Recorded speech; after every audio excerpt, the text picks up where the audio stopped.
சிறப்பு வாய்ந்த கோவை தெற்கு தொகுதியினுடைய சட்டமன்றத்தினுடைய தேர்தல் வேட்பாளராக கழகத்தினுடைய தலைவர், தமிழ்நாட்டினுடைய முதலமைச்சர் மாண்புமிகு தளபதியுடைய நல்ல ஆசையோடும், துணை முதலமைச்சருடைய வாழ்த்துக்களோடும், மதசார்பற்ற முற்போக்கு கூட்டணி கட்சிகளுடைய ஆதரவோடும், உங்களுடைய நல்ல ஆசையோடும் உதயசூரியன் சின்னத்தில் போட்டியிடுகின்ற எனக்கு வாக்களித்து ஒரு மாபெரும் வெற்றியை உருவாக்கி தாருங்கள் என்ற வேண்டுகோளை இந்த நேரத்தில் அன்போடு வைத்து இந்த சிறப்பு வாய்ந்த நிகழ்வுகளை பங்கெடுத்திருக்கின்ற திராவிட முன்னேற்ற கழகம் தலைமையிலான மதசார்பற்ற முற்போக்கு கூட்டணி கட்சியினுடைய தலைவர் பெருமக்களே, அண்ணன் நாடாளுமன்ற உறுப்பினர்களே, அண்ணன் மூத்த வழக்கறிஞர்களே, பகுதி கழகத்தினுடைய செயலாளர் அவர்களே, மாநகராட்சியினுடைய மன்ற உறுப்பினர் அவர்களே, வட்டக்கழகத்தினுடைய செயலாளர்கள் உள்ளிட்ட அனைவருக்கும் அன்பு கலந்த வணக்கத்தை அன்போடு தெரிவித்துக் கொள்கின்றேன். ஏறத்தாழ 50 ஆண்டுகளை 50 வயதை நிறைவு செய்திருக்கின்ற நான் 5 சட்டமன்ற தேர்தலில் போட்டியிட்டு அனைத்து தேர்தலிலும் ஒரு வெற்றியை என்னுடைய கரூர் மக்கள் வழங்கியிருக்கின்றார்கள்.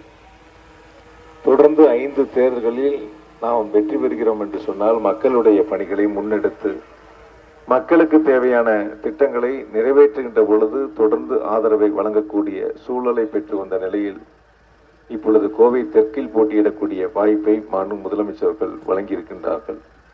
ஆக 6வது முறையும் சட்டமன்ற உறுப்பினர் என்ற பெருமையை பெறக்கூடிய அளவிற்கு ஒரு மகத்தான வெற்றியை நீங்கள் அனைவரும் ஒன்றுபட்டு உருவாக்கி தந்திட வேண்டும் என்ற வேண்டுகோளை உங்களிடத்தில் நான் அன்போடு வைக்கின்றேன். வெறும் சட்டமன்ற உறுப்பினர் என்பது மட்டுமல்ல, கோவை தெற்கினுடைய அடையாளங்களை உருவாக்கக்கூடிய வகையிலும் வரலாற்று சிறப்புமிக்க திட்டங்களை மாண்பு முதலமைச்சரிடத்திலே கேட்டு பெற்று செயல்படுத்தக்கூடிய வகையிலும் இளைஞர்கள், மகளிர், பெரியவர்கள் என அனைத்து தரப்பட்ட மக்களின் சகோதரனாக உங்களிடத்திலே இருந்து பணியாற்றக்கூடிய அந்த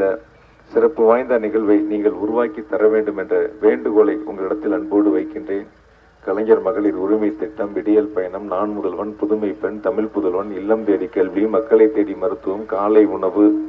இப்படி பல்வேறு சிறப்பு திட்டங்களை தந்திருக்கின்ற மாண்பு முதலமைச்சர்கள் கோவையினுடைய முக்கிய திட்டங்களில் செம்மொழி பூங்கா, அவினாசி சாலையிலே ஜிடி நாயுடு மேம்பாலம், பெரியார் நூலகம், ஹாக்கி மைதானம் என பல்வேறு திட்டங்களை நம்முடைய கோவையினுடைய வளர்ச்சியில் மாண்பு முதலமைச்சர்கள் வழங்கியிருக்கின்றார்கள். இந்த சிறப்பு திட்டங்களோடு சேர்த்து இன்னும் வரக்கூடிய 5 ஆண்டுகளில் முதலமைச்சர்கள் வழங்கக்கூடிய அத்துணை திட்டங்களையும் முழுமையாக பெற்று செயல்படுத்தி தமிழ்நாட்டில் வளர்ச்சி பெற்ற மாவட்டங்களில் முதல் மாவட்டம் கோவையும், கோவையில் இருக்கக்கூடிய 10 தொகுதிகளில் வளர்ச்சி பெற்ற முதல் தொகுதி கோவை தெற்கு தொகுதி என்ற நிலையை உருவாக்கக்கூடிய வகையிலும் அனைவரும் ஒன்றுபட்டு உதயசூரியன் சின்னத்திற்கு வாக்களித்து ஒரு மகத்தான வெற்றியை உருவாக்கி தாருங்கள். வாக்களிப்பீர் உதயசூரியன், வெற்றி பெறச் செய்வீர் உதயசூரியன். நன்றி, வணக்கம்.